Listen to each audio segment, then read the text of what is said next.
This is a presentation over Epstein-Barr virus. What is Epstein-Barr? Epstein-Barr was a virus that was discovered in 1964 by Michael Anthony Epstein, J.B. Chong, and Yvonne Barr.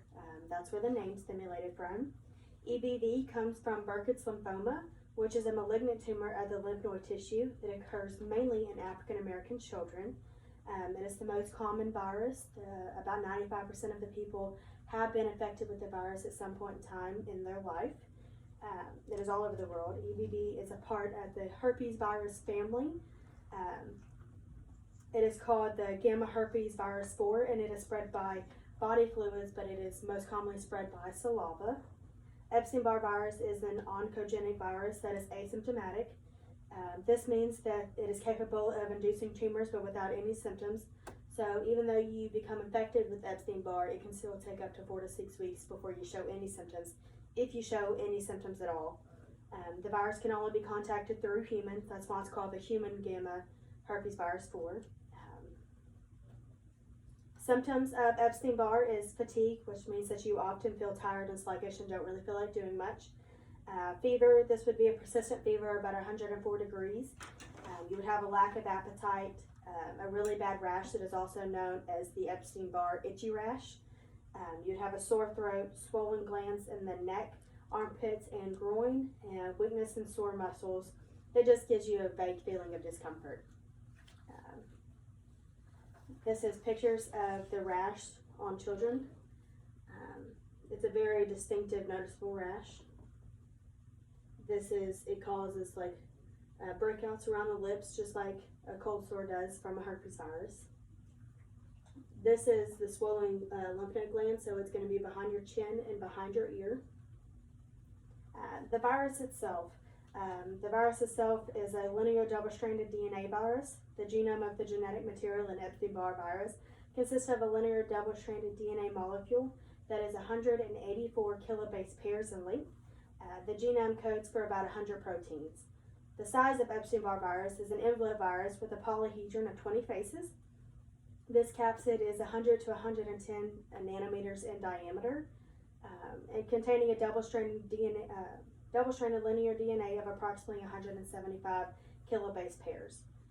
The subfamily or subdivision of the group is gamma herpes virus, also known as lymphoproliferative virus. Lymphoproliferative virus is a viral infection. It is most common in children. It is believed to be a congenital HIV infection because it is highly associated with acquired immunodeficiency, which leads to lymphoproliferative disorders. The capsid is at the nuclear membrane, which means that some viruses are enveloped, meaning that the capsid is coated with a lipid membrane known as the viral envelope.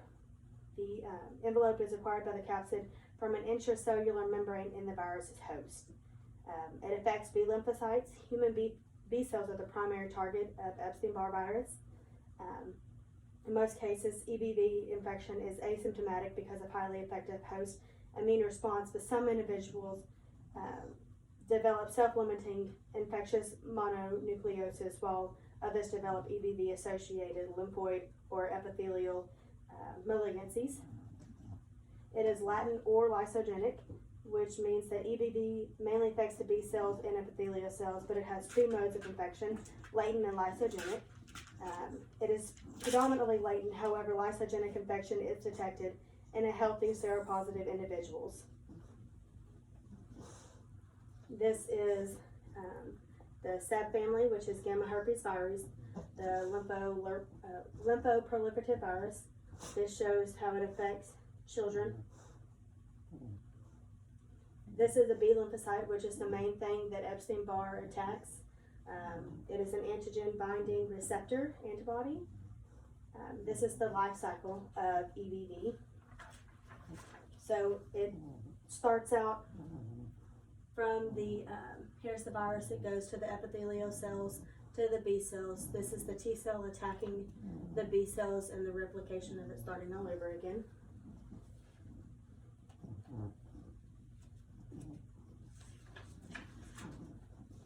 The life cycle of the infection is transmitted from host to host via saliva, and the virus passes through the oropharyngeal epithelium to the B lymphocytes. The virus enters the B cells and causes it to proliferate and spread through this B cells compartment. T cells respond and control B cell proliferation. Resting EBV-infected B cells with limited antigen presents and persist cells in creating long-term viral reservoirs. Recurrently, these resting B cells will enter the lytic and lyase cycle, releasing new virons back into the saliva while infecting more B lymphocytes. This is a better picture of the life cycle. Here's the EBV virus, here's the infected cells, and how it continues the process. Other diseases associated with EBV, we have Burkitt's lymphoma, nasopharyngeal carcinoma, and infectious mononucleosis. Burkitt's lymphoma is lymphoma prominent in the African American race and is most common between the ages of 13 and 14, although it can form in young adults as well. This form of lymphoma also reveals itself as an enlargement of the jaw or fascia bones, but can also be present in the abdomen, ovaries, and ileocecal area.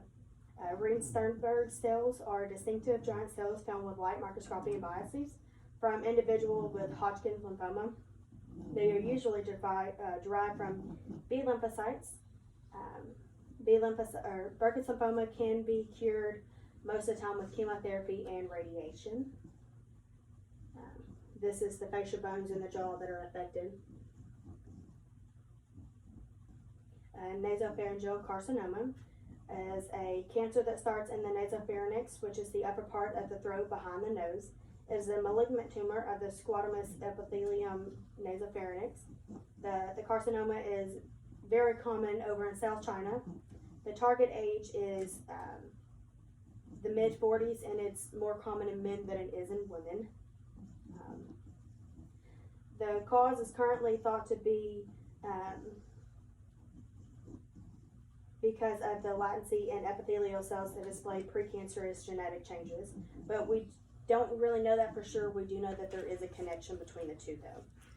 This is the cell of a nasopharyngeal carcinoma.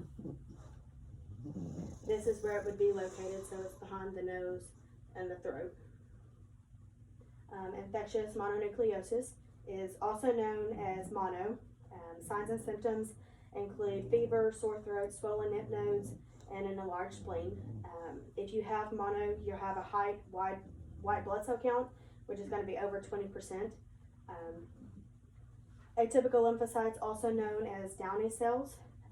Since Epstein-Barr virus is the cause of infectious mono, has recently been shown to infect and suggests that these uninfected T cells play a part in the immune response to the Epstein-Barr virus. The main population or target of the disease is people between the ages of 15 to 25, although it can, target other people as well. It's not stronger in one race or gender prominently than the other. There's not really a treatment for mono. You basically just treat the symptoms. So drinking a lot of water, getting a lot of rest, and stuff like that. How do you know if you have Epstein-Barr virus? By proper laboratory testing on viral DNA and RNA, the lab will run a rapid monospot test with internal controls to see if you test positive for the infection.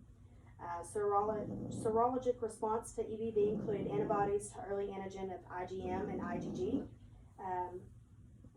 antibodies to viral capsid antigen, and antibodies to nuclear antigen.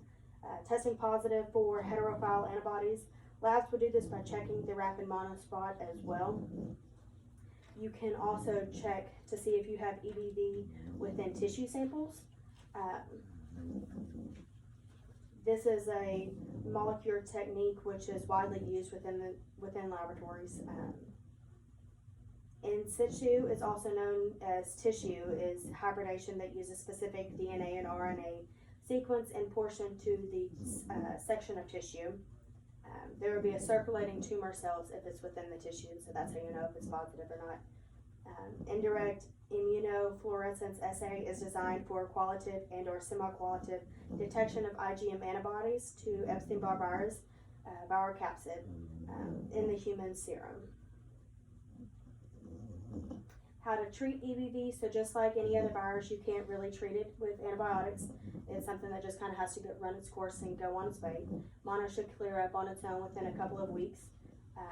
So treat the symptoms, not the actual virus. Getting a lot of rest, drinking a lot of fluids. You can take like immune boosters to try to help it, and vaccines are always a good target to try to prevent EBV. And that's it.